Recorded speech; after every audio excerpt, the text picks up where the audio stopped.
Good afternoon, everyone.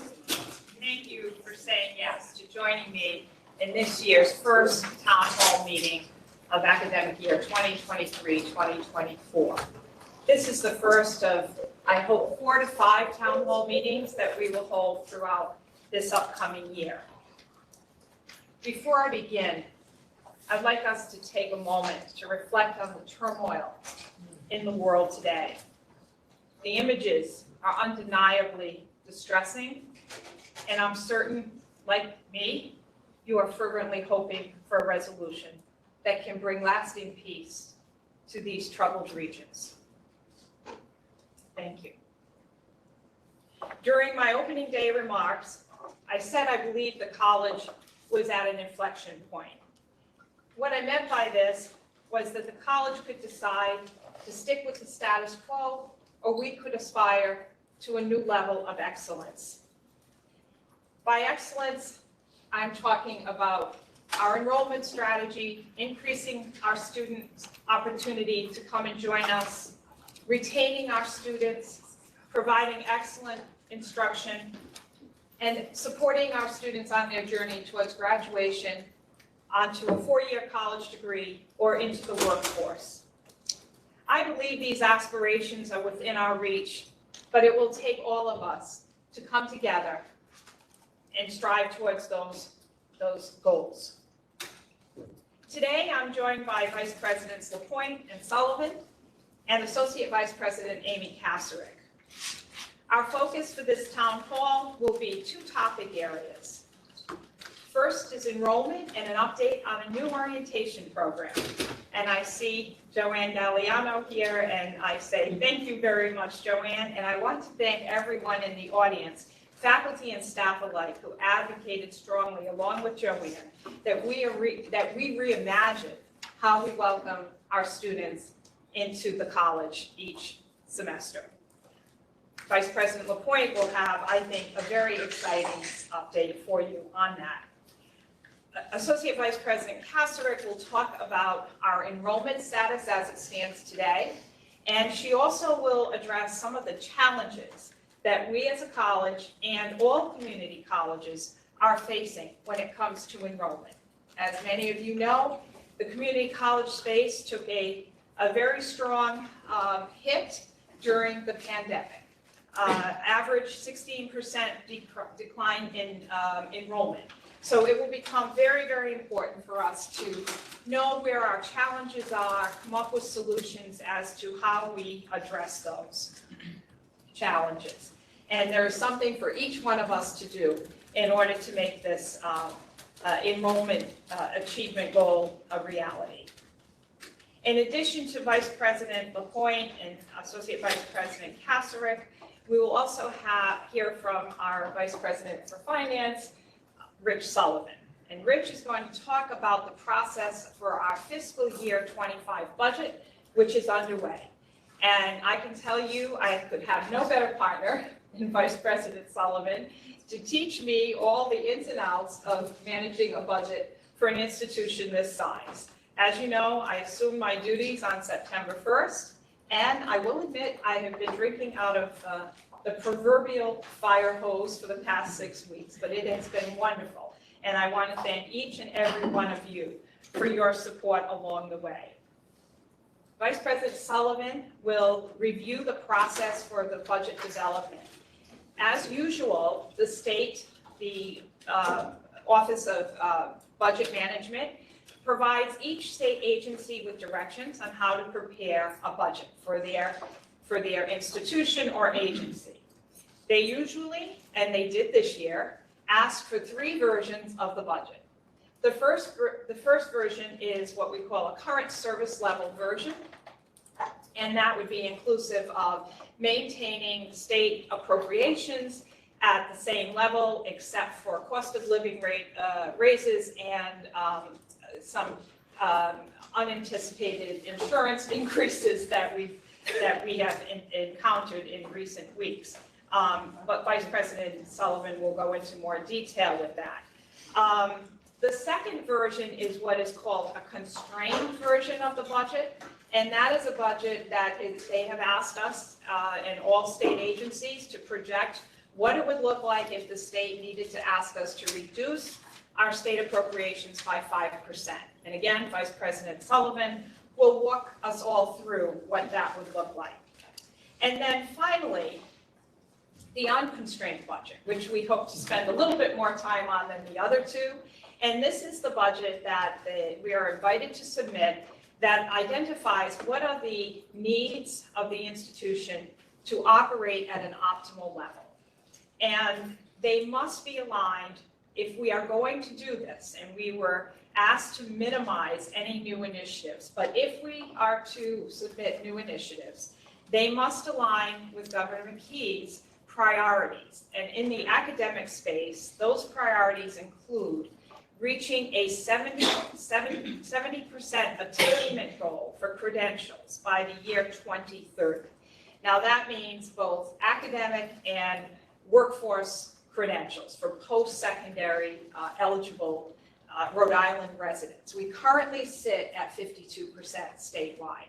So it is a hill to climb, but there's no better positioned institution in the state of Rhode Island than the Community College of Rhode Island to assist in meeting this goal. So you will hear some of our ideas about how we can do that in a more productive way. The other area that we are addressing in terms of Governor McKee's goals is his Learn 365 RI. And the governor, and I totally agree with him, he is advocating that learning goes on 365 days a year for our K-12 students.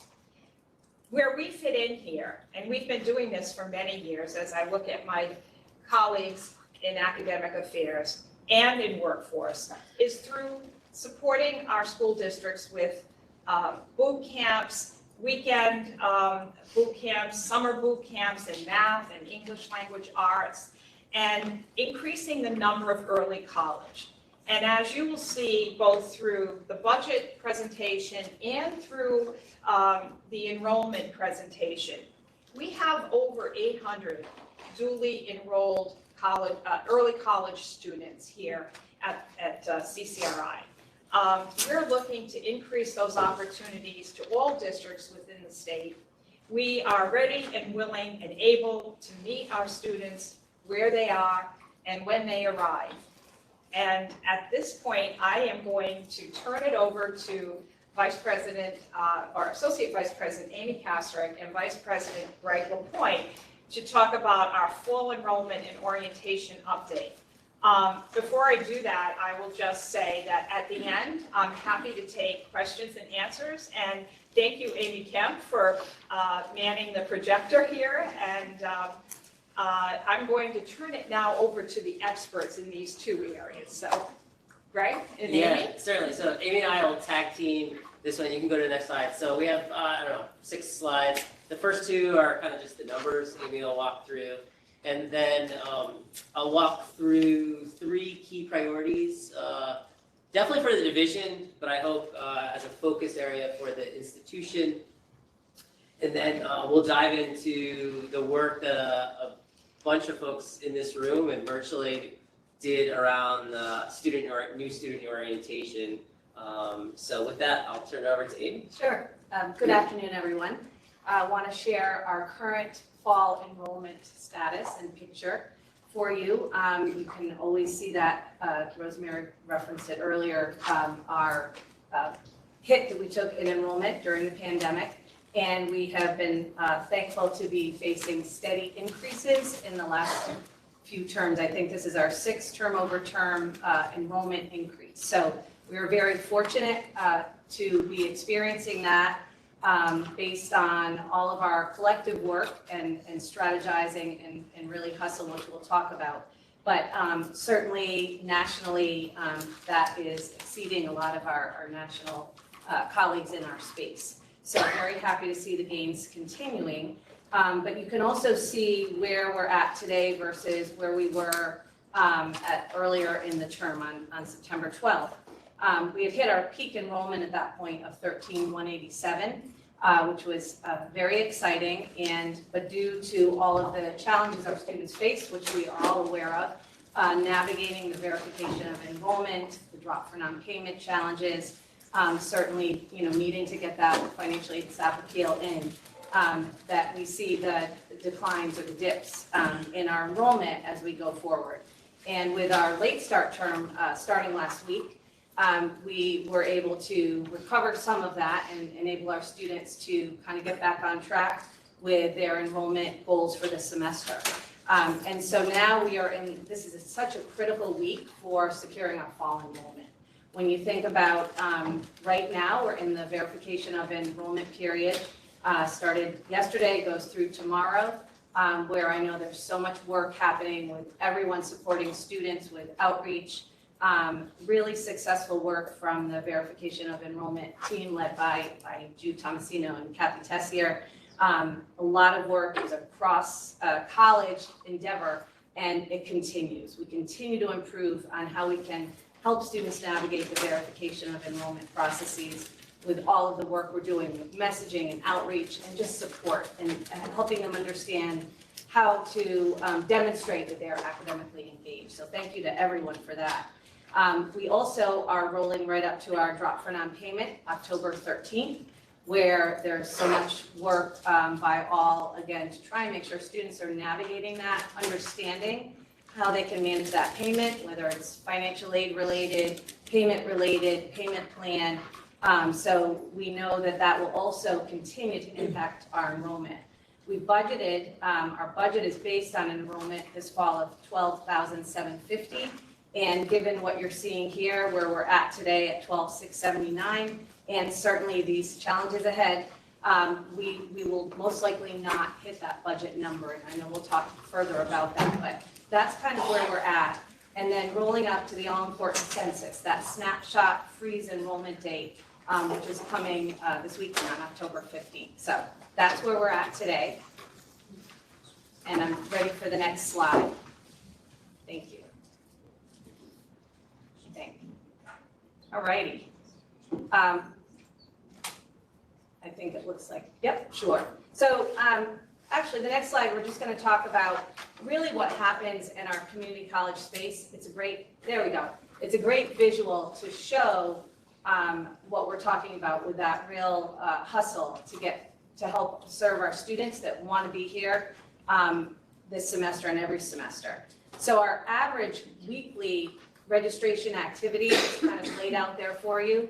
But if you really look at August and the first week of classes, so the first week of classes this year, we served 520 students that still needed to get registered. And if you think about all that encompasses with needing extra sections, those are largely 520 students that we didn't know about. They came in, they applied for classes, met with advising, navigated their payment steps, enrollment steps, requirements, and then wanted to get securely in classes and have a strong start. So that is common in the community college space, but it's what we all address every semester, and it really does make the difference in our student populations because some of them just aren't ready to come until that point. So again, just demonstrates all this collective work of our community, and but that's our reality when it comes to our enrollment and how it happens and kind of the steady traffic through the semester and then the real push at the end. Yeah. And so I think this shares a lot of good news and a really important picture for everyone to kind of take in and think about. Still seeing a lot of positive momentum with our Black and Hispanic or Latino students, which is exciting, and that's something certainly we want to continue, and it's a state initiative as well as a college priority. Seeing great gains among providing our students transfer opportunities to URI and RIC, our state partners, with that 19% gain, really serving our students to help them understand that they want to continue on for that bachelor's level credential and on. Our Fresh Start Scholarship, we're so thankful to have that this year to help our adult learners in the state with some college and no degree to get back on track. So considering we just really we're able to launch with state support, that scholarship in July and August and get the message out there, I think it really shows the demonstrated need and desire of our adult learners in our state as President Costigan referenced, to hit those state goals as well. So we will have about 1,000 Fresh Start Scholarship recipients this fall. So I think that's a really exciting number to share with you.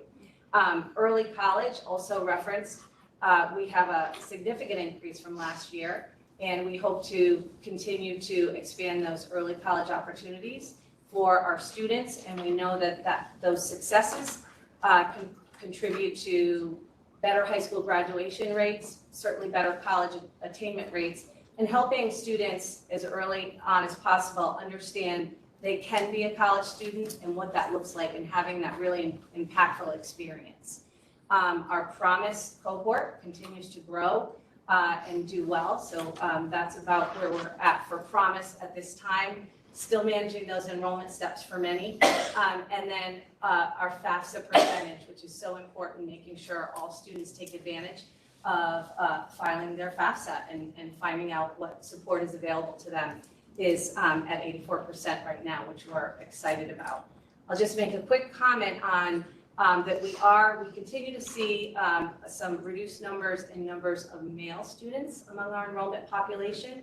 Also a national trend, and something I think we want to spend some time strategizing around why that's happening and how we can make sure that our male students are continuing to engage in college. Okay. And I'll just say too fast. Can you go back one? I just think that the Fresh Start is really important for all of us to understand. So, we own as an institution about 60,000 Rhode Islanders that have stopped out of higher ed. They were our students from what we can see. They haven't earned a credential anywhere else. The majority of those students left our institution with staff issues. So a lot of the work that we've done since July to date has been working with students to do staff appeals.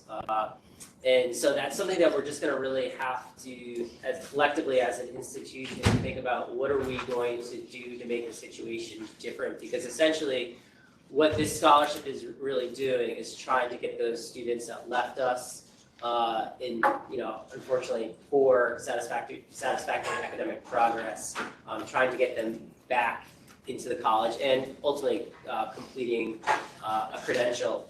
And you'll see that I think many of us are worried about the males. We don't have an elegant solution for it, but it's a meaningful number that, as we can see in our enrollment reports, if you can unpack that by ethnicity and race, it's even more significant. And so it's, again, we don't have the answers at the moment, but it's something that we're, as an institution, we're going to have to pay really close attention to. And I think the 84% FAFSA, that's really high. So Kelly Morrissey and the whole financial aid team and all the other folks that are plugged into that is really, really high. I just came from an evaluation from an institution in Massachusetts that aren't seeing anywhere close to that. So, and again, it's aligned with the governor's kind of initiative of Learn 365. So we're going to continue to want to really continue to advance the filing of FAFSA. So, all right, I think I'm good for the next one. If you were here last year around this time, I think I shared a very similar slide to this. For the Division of Student Affairs, our priorities really haven't changed in this space. These are the three key enrollment management priorities, and there's action plans surrounding these three items that are really important to our enrollment financial outcomes position.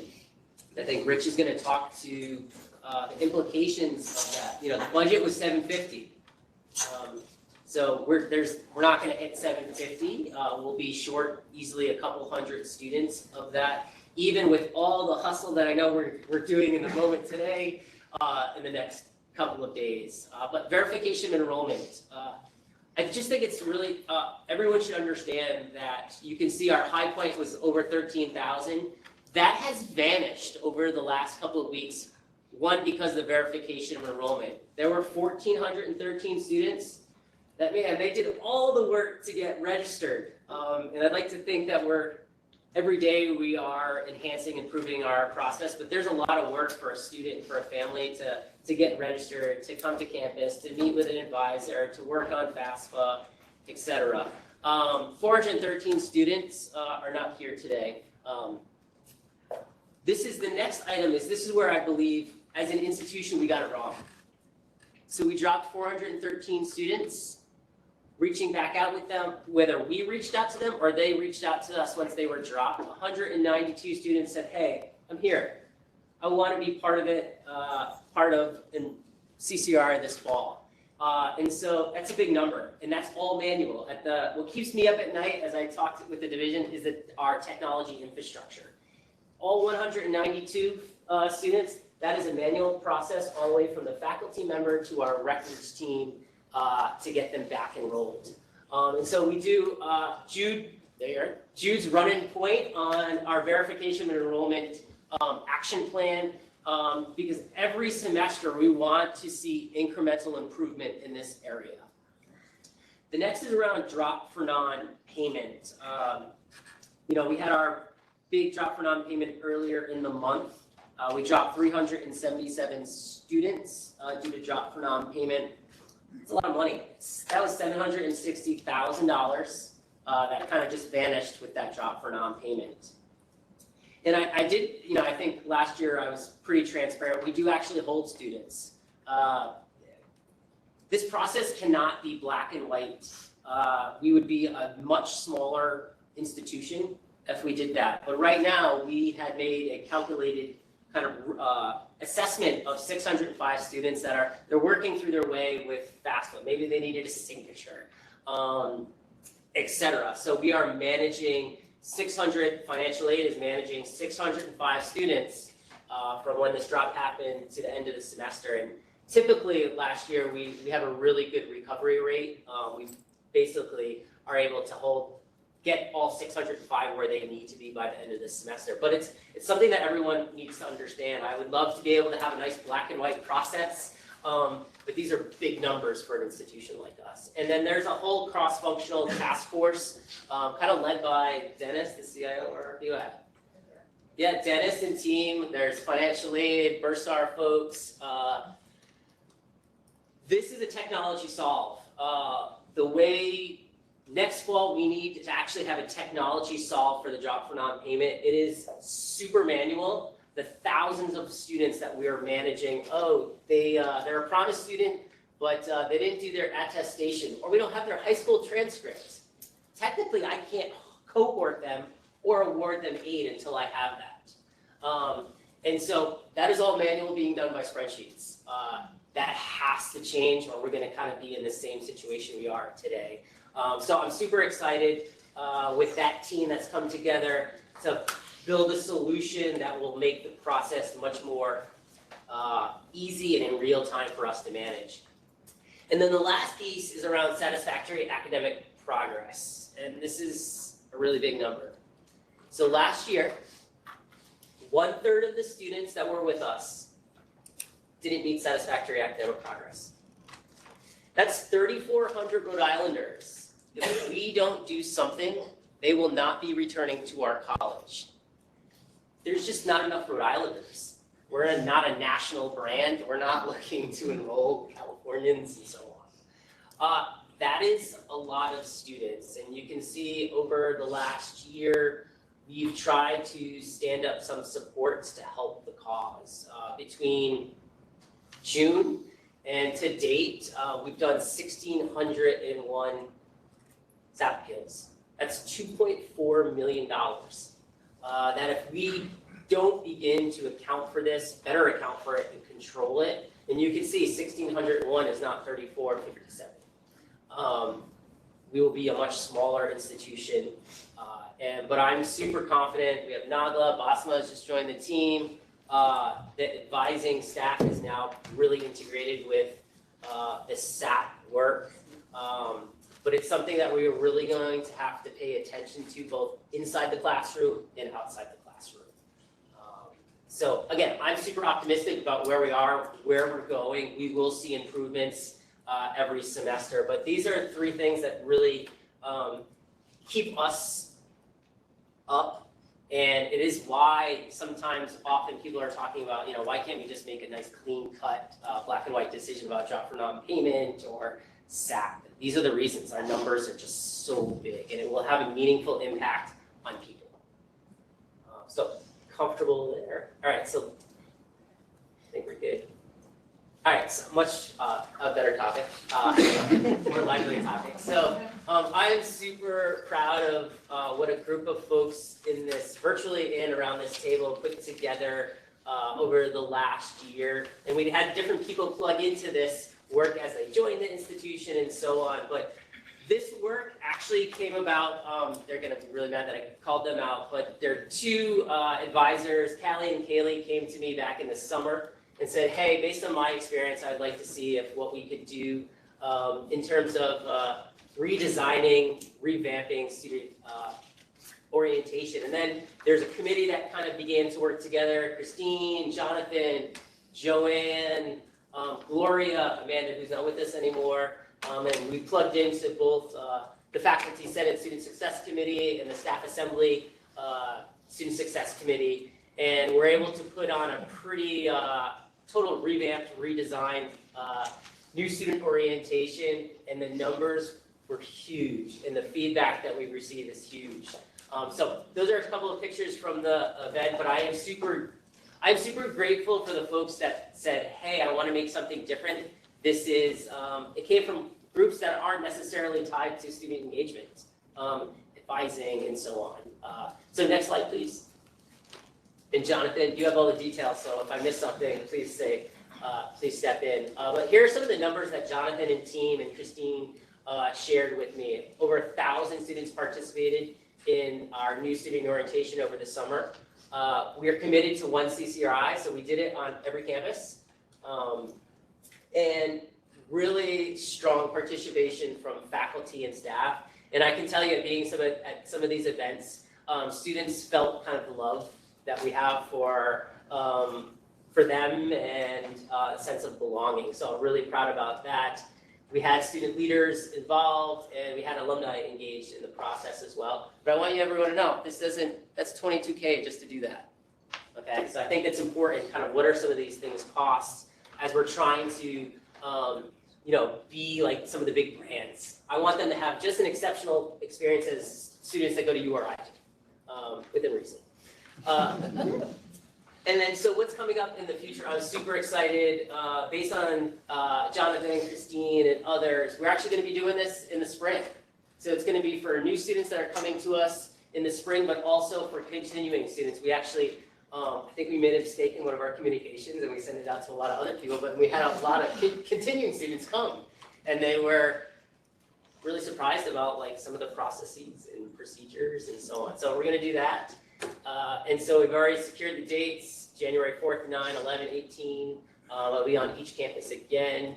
And then in 24, 25, so probably the fall or so, and I'm lying. No, you're right. All right, cool. I think Jonathan and team have been working with Beth. Is Beth Anish anywhere?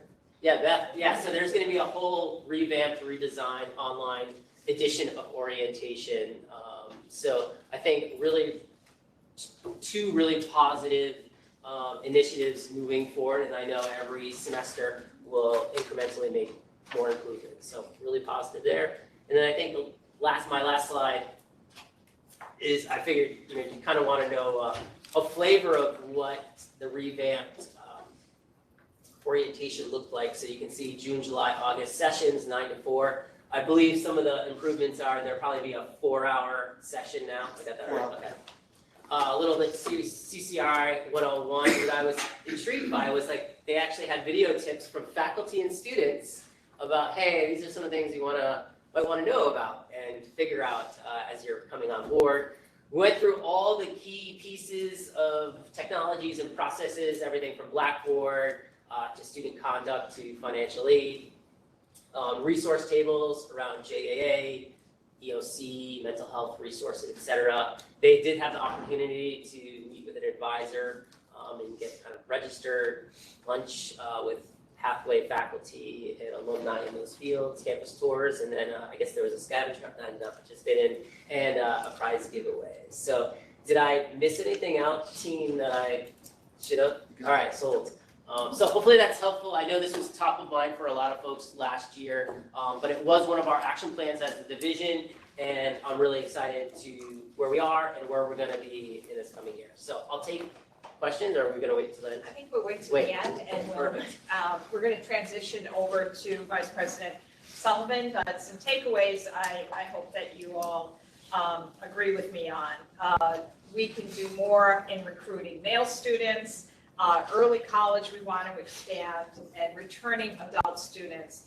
And just an anecdote that a recent research study was published about the class of 2020. So I'm putting these out because, you know, I'm of the Beach Boy era generation, so be true to your school. I'm asking you to do that. And we're all going to have to come together to identify strategies to maintain our pipeline of enrollment. Class of 2020, 1 in 15 students did not go to college. And if you get into the urban core, it goes down to 1 in 8 did not go to college. So I'm going to ask you to, you know, put your brains together, email me, email Greg, Amy, any ideas you have on campaigns, on how we reach. Do we do a class of 20 comeback?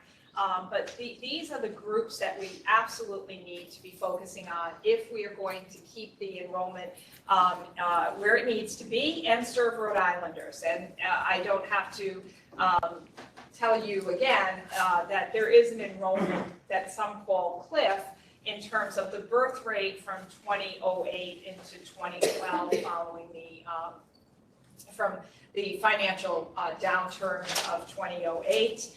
The birth rate went down. So we're not expecting to see high school graduate rates go up until around 2030, and then it takes another dip after that. So there has to be a long-term plan, and with that, I'm going to turn it over to Vice President Sullivan to walk us through the numbers. Thank you, President Costigan. To start off with, I just want to say that there are a tremendous amount of people involved in the budgeting process. The more inclusive it is, the better product you get. So what I'm about to discuss is the combined work of many, many people.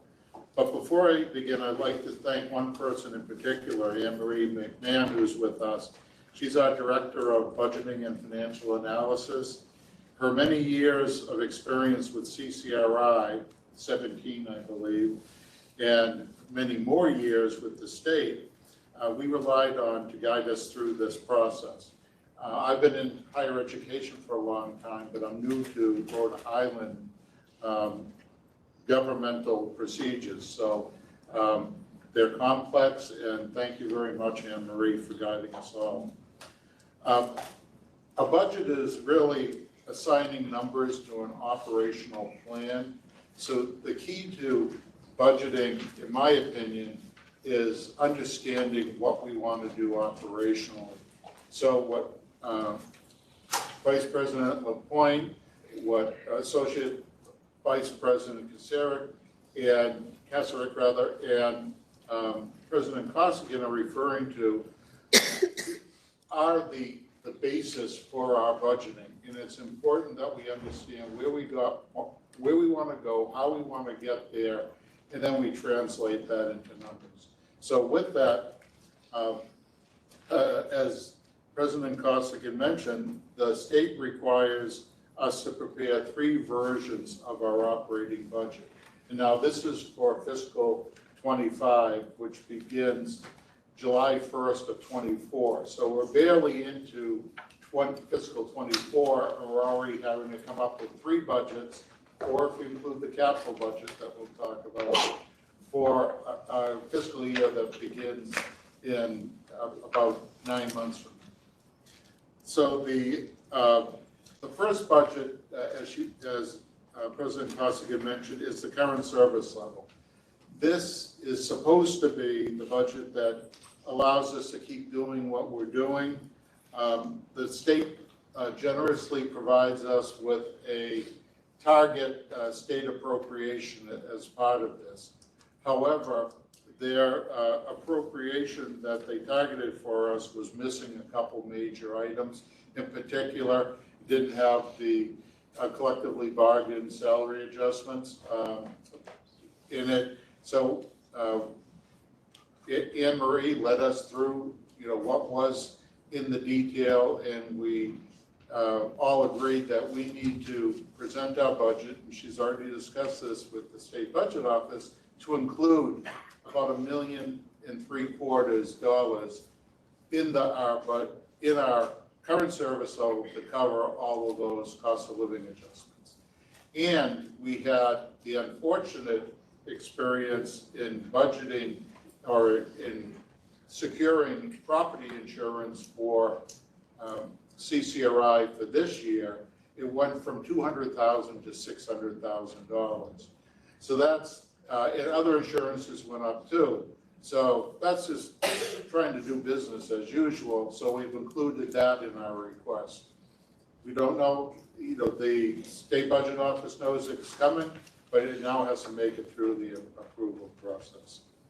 The second budget that President Costigan mentioned is the constrained budget. The state provides us with instructions this year, they said, to reduce it by the state appropriation by 5%. That's 5% from fiscal 24, not 5% from the current service level budget for fiscal 25. So we'll get into a little bit more of those specifics, but it'll be about a $2 million decrease from fiscal 24. And the third budget is our unconstrained budget. That's where we have the opportunity to provide requests for increases in the state appropriation, which, as President Costigan emphasized, must be tied to the governor's strategic priorities. So in addition to spelling that out in their instructions, they also were trying to lower expectations, and they repeatedly emphasized that funding requests should be extremely limited, but our Council on Post-Secondary Education, the Finance Committee, when we were presenting these, they thought they were all very meritorious, that they were important things, and we're going to be advocating for these strongly over the next many months. In each of the three budgets that I just discussed, there are three main sources of revenue: tuition and fees, sales and service, which is really the revenue generated by our Division of Workforce Partnerships, and the state appropriations. So we'll take a look at those and how they run through our budgets. But let's first start with the tuition and fees. We need to approach this very carefully for a variety of reasons. And we requested the Post-Secretary Council to approve what we considered a modest increase of 4.2% in tuition and fees. That actually reflects 4.5% tuition, but the fees were lower, brings the total increase down to 4.2%. There's an organization called the Common Fund Institute that tracks the higher education pricing and produces a price index. And their forecast for this year just completed is that cost went up 4.5%. So we're trying to keep in pace with that as one benchmark. What does this mean to our students? It's a $225 increase for a full-time student, and that would bring full-time tuition and fees, as you see on the screen, to $5,550. As you can imagine, there are a number of considerations in coming up with this recommendation. The first is the maximum Pell Grant you see up there. So we're well below that, about $1,800 below that. And what can that, if the student's eligible, what can that go to? Well, it goes to books, transportation, food, and other non-tuition costs. So important to know what that differential is. And then the second thing is, as you can see on the chart, where are the other community colleges in New England in their pricing. And this would keep us, third from the bottom, and, that assumes that Connecticut and Maine don't significantly increase theirs, but I think it's pretty safe to say we'll be in the same pecking order as we have been in recent years. Going on to our, looking at now how this translates into dollars, we, as Greg mentioned and as Amy mentioned, for fiscal year 24, we assume 1,270 students in the fall. Then that gets translated into credit hours, that gets translated into dollars, then we look at the melt between the fall and the spring to come up with our budget for the year. So with all of, we're assuming that's the same 12,750 students budgeted for fall, this fall, again for next fall for fiscal 25. So 12,750. So with the price increase and the level tuition, and the level headcount, it results in a little over $250,000 increase from the fiscal 24 budget to the fiscal 25 current service level budget for tuition and fees. Now, looking at the division of workforce, workforce has been an area of strong growth for the college. Revenue, programs, its reach, and in a number of facets. In the year that's just ended, fiscal 23, the division generated over $10 million in revenue, which was nearly a 50% increase from fiscal 22. However, that revenue in fiscal 23 included a lot of one-time funding. So our budget for fiscal 23 is $6.9 million, which is, we believe, very realistic based upon funding sources that are historically relatively consistent. And it's also very much in line with the $6.7 million we budgeted for fiscal 24. And if you can see, the percentage columns we put in there for the percentage of a whole, tuition and fees, 45%, state appropriations, a little bit more than 45%, and really workforce being the balance of our budget. So moving on to state appropriations, our current service level budget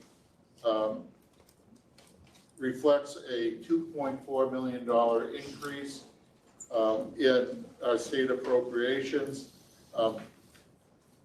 And that, as I mentioned earlier, is largely the request we put in to fund that increase is largely to cover the cost of living adjustments for all the full-time employees and for the increased insurance costs.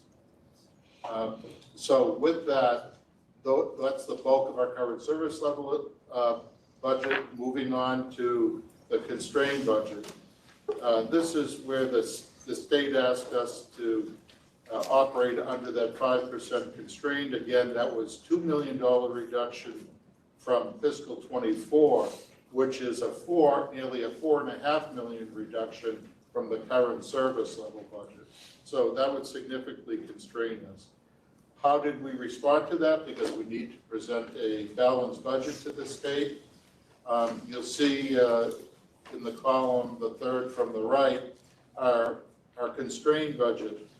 Well, it would necessitate, it would be necessary to have even a greater increase in tuition and fees.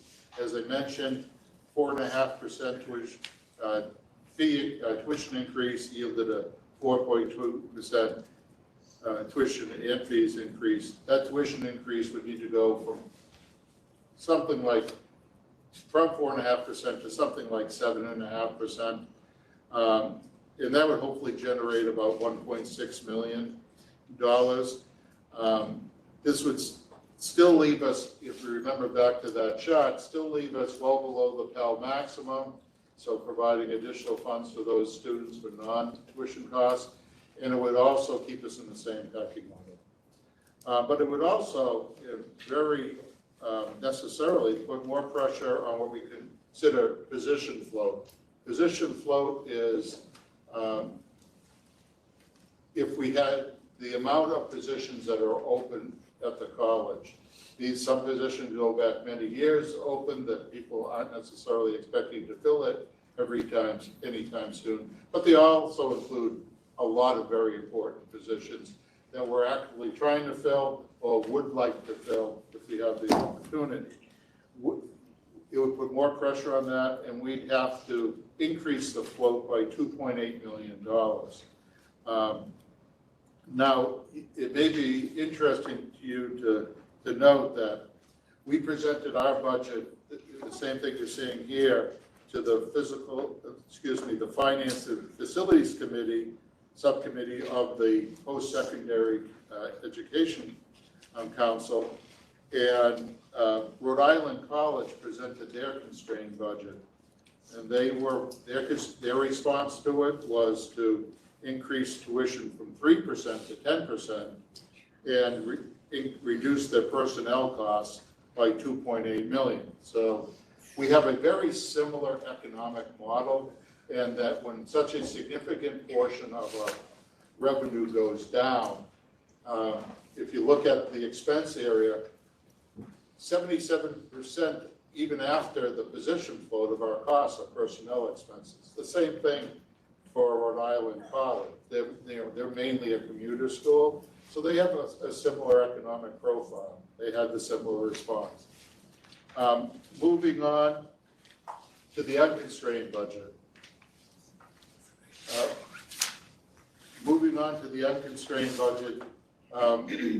We're requesting $68.5 million in state appropriations. That'd be nearly $10 million more than our fiscal 24 budget. After taking out what we need just for the current service level, that's $7.5 million to fund new initiatives. The new initiatives that we put into the budget, as President Costigan emphasized, are directly related to the governor's educational priorities. And we have $4 million in for the CCRI Advantage program, which will reflect a change in how the financial model is carried for developmental education. We have $3 million in for expanded early college and college readiness. And we have about $500,000 in for technology enhancements, including starting to migrate our ERP system Banner. More to come on that in the near future. And also to move forward with Edify, which is an education data platform, which will enhance unifying data and accelerating strategic initiatives. Moving on from the constrained budget to the capital improvement plan. This was based upon the Goody and Clancy study in 2019. It's been updated annually. And from a high level, we're asking for $267 million. Sounds like a lot of money, and it is. $92 million has already been approved. In prior years, we're asking for additional $175 million. The lion's share of that is $164 million for the state to issue general obligation bonds. So in addition to having to go through the governor and go through the legislature, it needs to go to the voters to approve as well. That's $165 million, and this plan would carry us for 5 years plus, as you can see on the chart. And lastly, looking at the budget timetable, there's put in advocacy everywhere, throughout this. But some of the key takeaways that we've highlighted in red, we'll know in January what the governor includes in his budget. First milestone we need to pass, or hurdle, then the General Assembly hurdle, and then the referenda with the voters as a third hurdle, and that just applies to the capital improvements. Thank you, Vice President Sullivan. And as Rich said, at every point, we'll be coming back. I'll be coming to each and every one of you to ask for your support and help as we advocate the facilitation of what I believe is a mission-based budget. that is designed to support our students and Rhode Islanders seeking to improve their quality of life. So with that, it was a lot of information. This was a very heavy financial presentation, but necessary one to share. So we can open it up to questions, and Amy, I'll let you facilitate this part. I know we've got good time, actually. So we did have a couple of questions that came in as in advance. So there was one question about late start, and a subsequent question about why do we hold a late start semester, and then have we compared the outcomes for late start versus traditional semester. So I think Greg, maybe you want to. So let's see. So late start, we've had that since COVID. So and it's a meaningful number. So there are over, I don't have, these are estimates, but they're higher. I know at least 1,000 students are taking a mix of late start and regular start, or traditional 15 weeks. But there are several hundred that are pure late start. And it is why, as an institution, over the last, couple of years, we've been investigating why moving to a 7-week session is important for us. It is those on and off ramps for our students.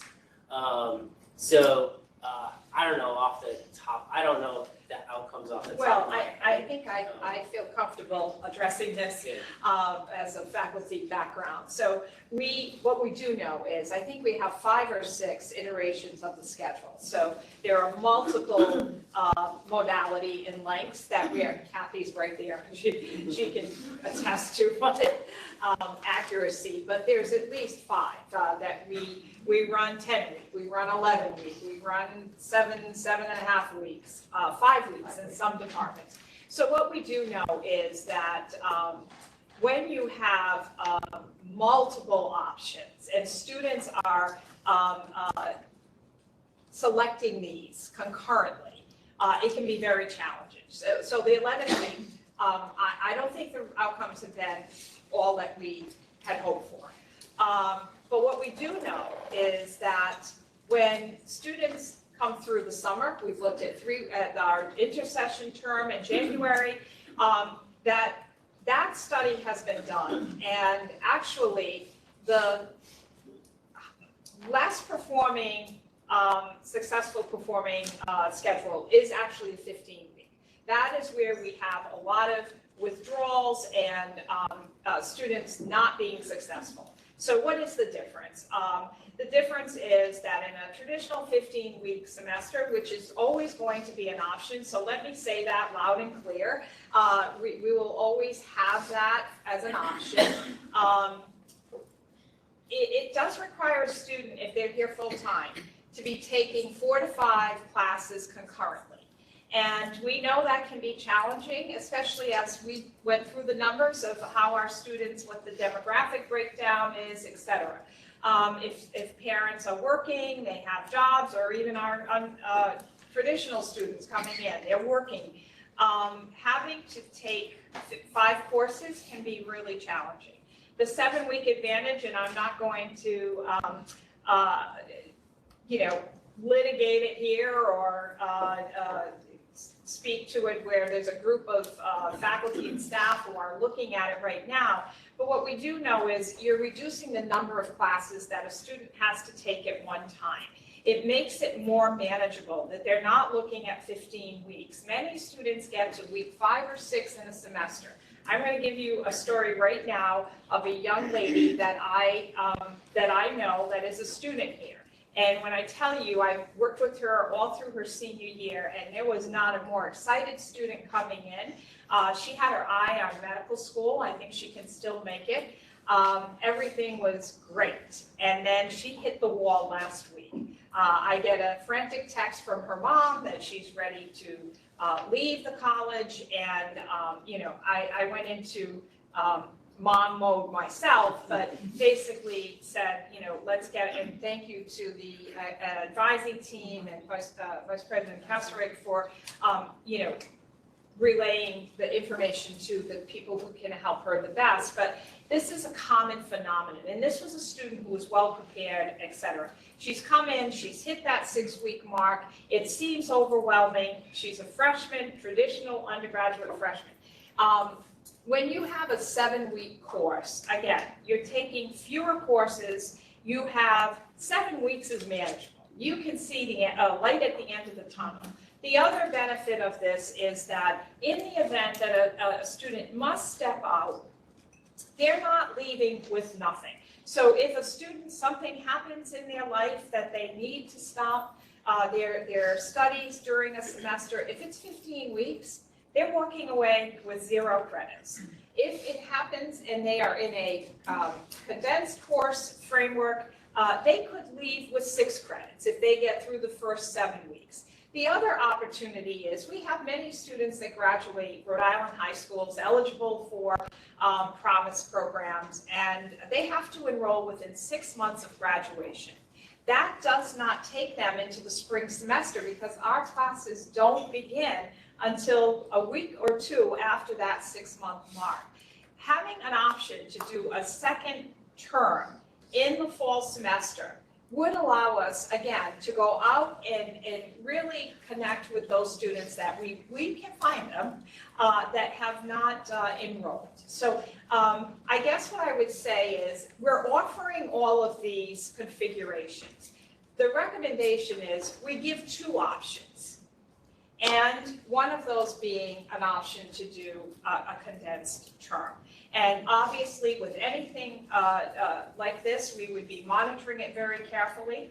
But as Vice President LaPointe said, when you're looking at an 11-week term and you're looking at over 700 students who are exclusively in that term, we just have to do all we can right now to support the students through that. But we definitely need to look at a more improved model to support their success. So I hope that was a lengthy answer, but more to come on that, but I want to thank the faculty and staff who are working with academic affairs in exploring what this looks like, and as I said, we'll be working with you all on what that looks like.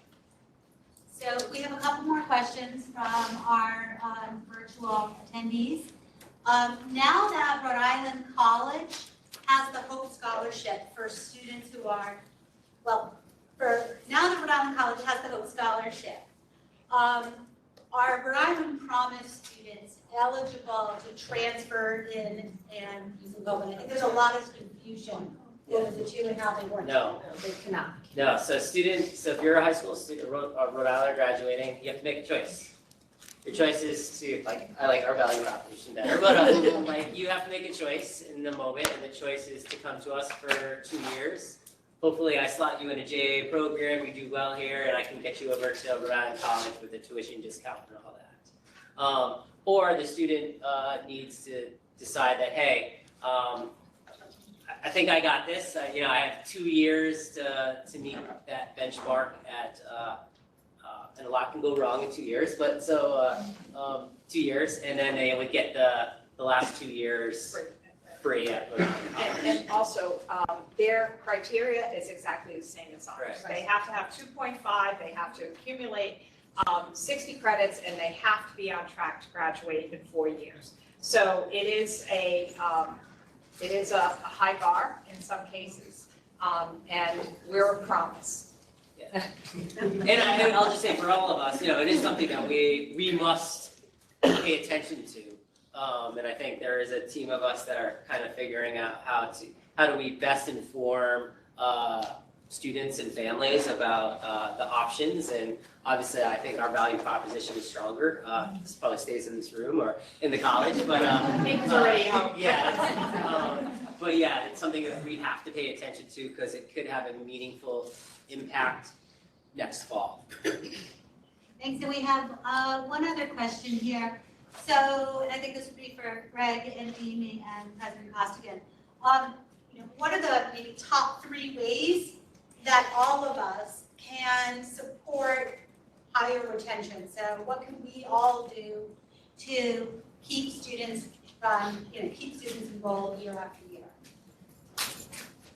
Well, one easy initiative we're trying to really promote, and it's come up a lot this week trying to reach students, is making sure that students are checking their CCRI email.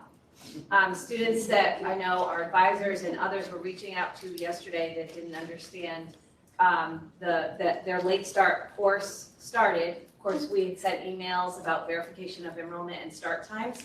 And they said, oh, I didn't check my CCRI email. So that's just a quick tip, but if everyone can support really encouraging students to do that, that's our main communication method. So very important. So that's a quick one. I just said oh, go ahead. I'll pipe up here. This is a perfect opportunity to introduce Beth Anish. Some of you know that the announcement went out about her new role as Dean of Learning Commons and Classroom Technology. I got it right, Beth, finally. But the purpose of this, and I have to acknowledge all of the people in the library, certainly President Costigan and Dean Stargard were working with the library faculty and staff. Joanne Galliano, the tutoring center, will be under this umbrella as well, and also the writing centers. There'll be a role, I'm looking back here, for classroom technology. That is an important piece of the puzzle, but it's all you will see. It's clustered to maximize the student support and the wraparound services approach, which you'll find permeates all of student affairs. So we'll be looking forward to updates from Beth in the near future. And thank you to all of the folks who are part of that initiative. Coordinated services to support students from the get-go is really a critical component. From my other lives, I've learned that, so. That's all we have for questions here. I don't know if there are any questions from anybody in the room. Hello. Hello. Good to see you. I have a question for Greg and Amy's team. The slide was really powerful to see for your enrollment priorities and management. And I also saw the action plan term up there. So I sort of want to ask, I guess, a bit about the process for what that action plan will look like. I think it complemented the other question very well of what can everyone across the institution from different roles and teams do to support your initiatives. Yeah, certainly. So the action plans are already in play. They've been live. So back this time last year, I actually shared the action plan. So all three of those actually have action plans, and there's groups already stood up that have been working. So VOE, so Jude is a product. There's a whole, I don't know, I'm sure most of the folks are here in the room today. There was a whole task force that was set up led by Jude with actually, I have a very large document that we're plugging away at. Happy to share it with you. There's some of it's strategic, so don't share it outside these walls. Drop for non-payment, there's been a group that's been working on this for the last year. It was running point was Kelly and Sue Turcott is somewhere in there, I think. Saw that start. Yeah, so Sue, they've been running point on that. And now we just stood up a whole task force with Dennis, because it is a technology solve. We're giving all the inputs and they're gonna do what they need to do. And the last one, SAP, is probably a little bit more organic. It takes collectively all of us coming together. I think the action plan in that piece was, I think, what I've tried to accomplish over the last year and in this fall, just to get people to understand the numbers. They're big. It's something we have to account for. I don't think there's an easy solve. Some of the things that we talked about, what's happening at the institutional level, at academic fairs, in our offices, are all pieces that will help what's happening with satisfactory academic progress. But I think that one is probably much more organic. And do I have a very formal committee or process on that? Not at the moment, but we certainly will, because those numbers, 3,400 students, $2.4 million, we need to figure out what to do differently there. But you can see some outcomes of that act. The action is, so Basima, Nagla, those are two new roles, SAP coordinators, to kind of manage that. All the advising staff, majority of the advising staff, now can all make decisions. They actually work through students to create an appeal and make a decision on an appeal. So that's how you get to 1,600 of these done in a couple of months. It's not the business that we want to be in, but this is where we are in the moment. So hopefully that helps a little bit, but glad to, if anyone's interested, we share, some of this is very strategic and dense, but glad to share it. Thank you. Okay, seeing no other questions, we'll turn it back over to you, Dr. Costa. Oh, is Just, there? yeah, so- Oh, yes. Sorry, maybe I missed one. Oh, sorry. Just a quick question. You mentioned an increase in tuition. Has any consideration been given to the student activity fee, which has not been increased in quite some time? Yeah, Go ahead, Greg. yeah, so we actually did increase it, for the first time in over a decade, or no, I think it was closer to 20 years, last year. So there was a $2 increase, last year, and we have put forward the activity fee will go to 38 to 41. I think I got that right. So the plan is, which I've articulated last year around this time for this work, is that over time, we will incrementally increase it. We are wildly off on what that fee should be, could be. But we have to do it in a very manageable way. But it is in our budget to be approved, I guess, right? To be approved by the council, that we will increase it a couple dollars, and that's the plan the next couple of years. Because again, first, the student engagement work, you saw the orientation cost us $22K. That all comes from the student activity fee, which is tied to enrollment and tuition and fees. So we can't do that work without kind of just managing that. But we have a long way to go. But hopefully that helps. Thank you. Any other questions? I would just like to close with two updates related to Nietzsche. On October 23rd, Dr. Lane Glenn will be visiting the college. He will be here at least for a day. He is chair of our visiting team, which will be coming into the college March 3rd through 6th, 2024. Dr. Glenn is president of Northern Essex Community College, and he will spend most of his time, he'll spend a lot of time with me, and he'll spend some time with key constituents throughout the college. So you may have already received an invitation to meet with him. He will outline sort of the run of show for our upcoming visit in March. On October 27th, Ellen McLaughlin, who is a consultant that does work with accreditation and has helped us in the past with grant writing, she's coming in to do some mock visits, and I know that Lauren Webb, thank you, Lauren, for everything you've done, and Adriana, will be communicating what the opportunities are. But she will take us through what that is. If you haven't had an opportunity to read the self-study, please do that. Please familiarize yourself. The team will be addressing the self-study exclusively. That is amplifying, clarifying, and verifying what is in the self-study. So and it's been 10 years. Many of us were not here. I was here, but a lot of people were not here when they last came through, may not have experienced a comprehensive 10-year reaccreditation visit. So in the life cycle of any college, this would in and of itself be a monumental event occurring. So we've not only had that, we've had leadership transitions, and we are, we're facing what all community colleges are facing, which is managing our enrollment and remaining on track to go up to the next level. So Could I ask, Sure. since I'm so new, how many people were here for the previous 10-year? So that would have been in 2014.